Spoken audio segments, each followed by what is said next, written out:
네, 국내에서 처음으로 군 복무 중에 성전환 수술을 받은 변희수 전 하사가 집에서 숨진 채 발견됐습니다. 변 전 하사는 성전환 수술 이후 군에서 강제 전역 처분을 받고 이 처분이 부당하다며 행정소송을 진행하고 있었습니다. 경찰은 정확한 사망 원인을 조사하고 있습니다. 대한민국 군인 역사상 최초로 복무 도중 성전환 수술을 받은 변희수 하사가 지난 3월 3일 숨진 채 발견됐습니다. 군에서 강제 전역된 지 1년여 만의 일이었습니다.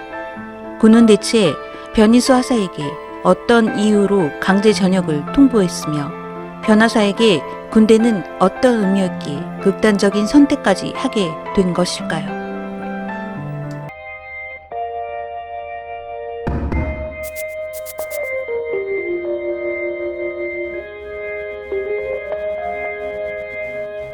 안녕하세요. 저는 미스테리한 사건과 사고를 전하는 콜드케이스 크리스베이입니다. 1998년 6월 11일 충북 청주시에서 태어난 변희수 하사는 대한민국 육군 제5기갑여단에서 전차 조종수 부사관으로 복무를 하던 중에 2019년 국외 휴가 승인을 내고 휴가를 갔습니다. 그가 간 곳은 우리나라보다 비교적 성전환 수술을 많이 하고 있는 태국이었습니다.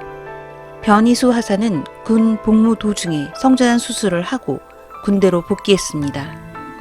변희수 하사는 계속 복무를 희망했으나 군은 변 하사 신체 변화 그리고 의무조사를 수행해서 심신장애 3급 판정을 하고 1월 전역을 결정했습니다. 변 하사는 다시 심사해달라고 했지만 받아들이지 않았고 여군으로 복무를 계속하게 할 수 있도록 청원했습니다. 사람들은 변희수 하사의 소청에 대해 일부는 본인 마음대로 복무 중 수술을 받고 여군으로 계속 복무하겠다는 것은 개인의 이기심인 욕심이다 라고 했습니다. 여군으로 복귀하더라도 다른 여군이나 장병들이 불편해할 수 있으니 군의 결정을 존중해야 한다는 의견이 제기된 것입니다. 반대로 복직을 찬성하는 사람들도 있었는데 모든 성소수자들이 차별받지 않는 환경에서 각자 임무와 사명을 수행할 수 있어야 한다며 변 하사를 지지했습니다. 변 하사, 그녀가 바라던 군 복직은 정말 많은 이들을 불편하게 만드는 개인의 욕심이었던 것일까요? 이후 변희수 하사는 강제 전역을 하게 됐고 결국 2021년 2월 28일에 향년 24세의 젊은 나이로 극단적 선택을 하고 3월 3일 청주시에 있는 자택에서 시신으로 발견됐습니다. 대부분의 사람들은 변희수라는 트랜스젠더가 갑자기 등장해 군을 헤집어 놓은 것처럼 알고 있었습니다. 하지만 4월 3일 방송된 SBS 그것이 알고 싶다 제작진이 수소문 끝에 어렵게 변 하사와 함께 군생활을 했던 동료들과 오랜 친구들을 만나며 변 하사에 대한 진실을 알게 됐습니다. 그들은 변 하사에 대해 그동안 대중에 알려진 내용이 다르다고 말했습니다. 그녀가 복무 도중 수술을 받을 수밖에 없었던 이유와 성소수자임을 밝히고 받을 혐오를 다 각오하고 얼굴을 공개했던 이유에 대한 이야기를 해줬습니다.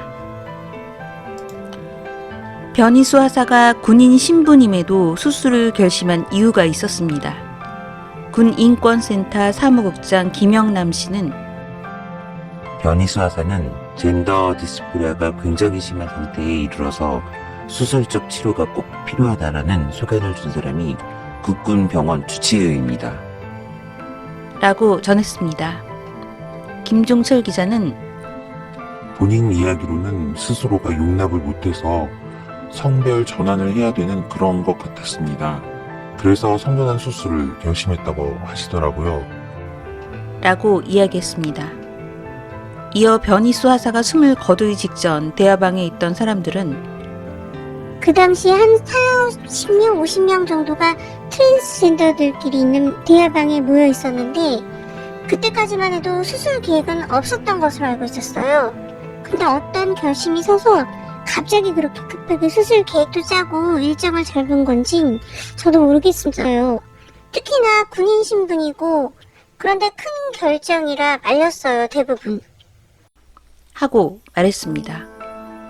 변희수 하사의 결심은 확고했고 비슷한 사람들의 만류에도 변하사가 수술을 결정을 했습니다.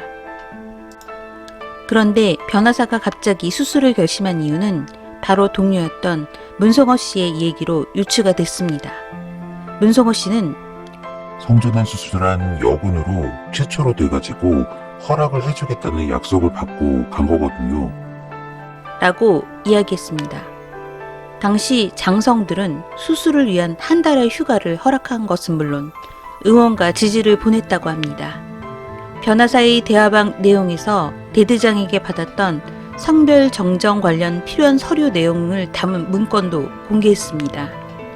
변하사와 장성들의 대화에서도 이들이 수술에 대해 가진 생각과 그에 대한 분위기를 알 수 있었는데 모두들 건강을 빨리 회복하고 귀국을 무사히 하길 바란다는 내용이었습니다. 대화방 참여자이자 군 동료인 강바다 씨는 이게 군단장님이 직접 보낸 메일을 보여줬어요. 쓰리스타가 직접 이렇게 보내주었다고. 라고 메일 내용을 공개했습니다. 군단장님의 메일 내용은 나는 변하사를 존중하고 있네. 여러 가지 어려운 점이 많겠지만 변하사를 많이 생각해주고 있는 여단장과도 잘 상의해서 슬기롭게 극복하길 바라네. 화이팅이네. 라는 개인적인 격려 메일이었습니다. 변하사는 평소 군에서 A 성적을 받은 것은 물론 지휘관들의 총애를 받던 군인이었습니다. 그런데 긍정적이었던 소속부대의 입장과는 달리 국방부는 다른 입장을 가지고 있었습니다. 제작진은 군에게서 구체적 답변을 들을 수는 없었지만 변하사의 강제 전역과 죽음에는 의문이 있었습니다. 변하사가 국군 수도병원에서 수술이 필요하다는 진단을 받고 호르몬 치료를 받은 것은 이미 군에서 알고 있었는데 군은 변하사를 강제 전역시켰습니다.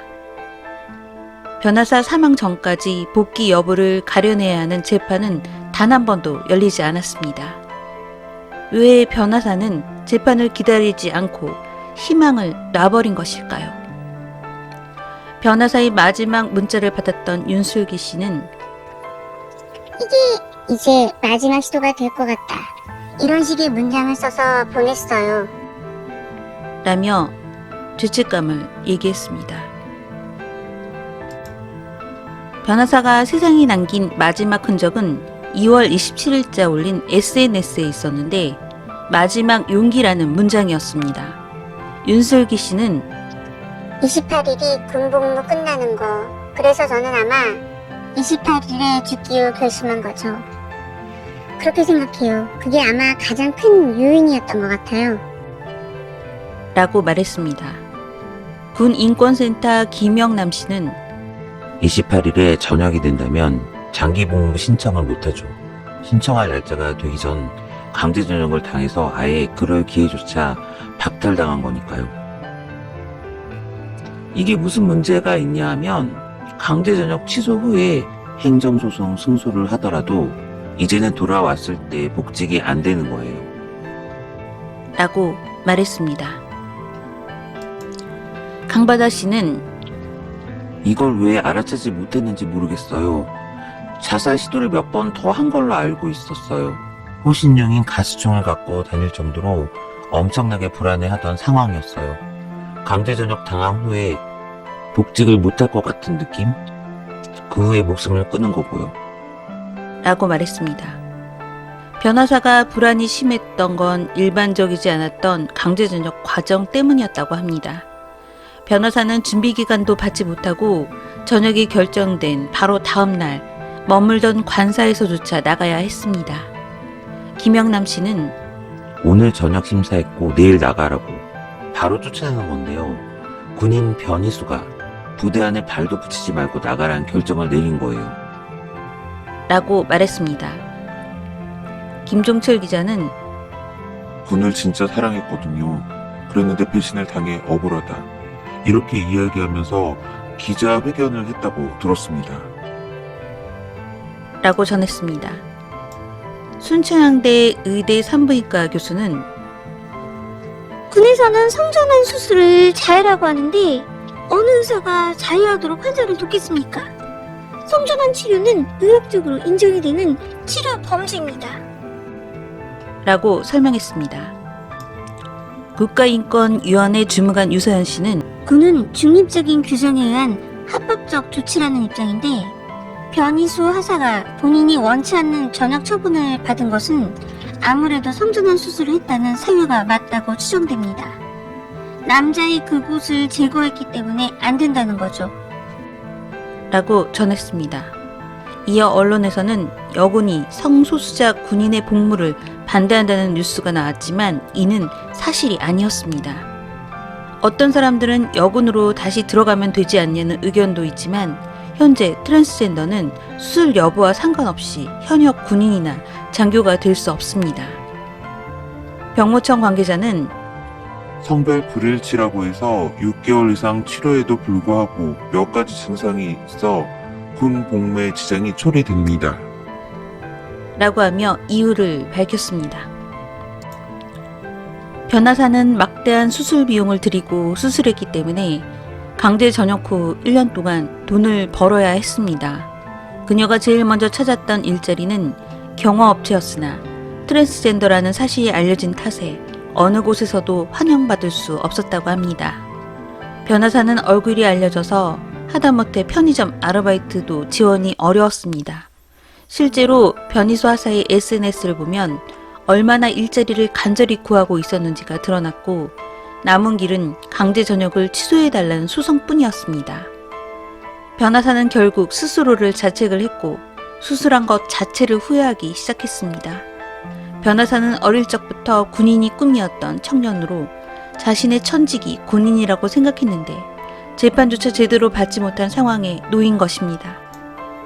다른 일을 하기조차 결코 쉽지 않게 된 변희수 하사는 절망을 했습니다. 변희수 하사는 강제 전역 처분 취소를 위한 행정소송을 제기했지만 군에서 버려졌다는 좌절감과 커밍아웃 이후 받은 혐오 섞인 시선들을 받았습니다. 그녀는 불투명한 미래에 대한 고민을 끝내 견디지 못하고 24살 어린 나이에 결국 극단적인 선택을 하고 말았습니다. 차별과 혐오에 부딪혀 본인의 꿈을 포기하거나 삶을 포기하는 사람은 변희수 개인의 이야기가 아니었습니다. 실제로 2017년 한 조사에 따르면 트랜스젠더의 자살 충동은 일반 인구 대비 최고 19배, 자살 시도는 약 10배 이상 높다고 합니다.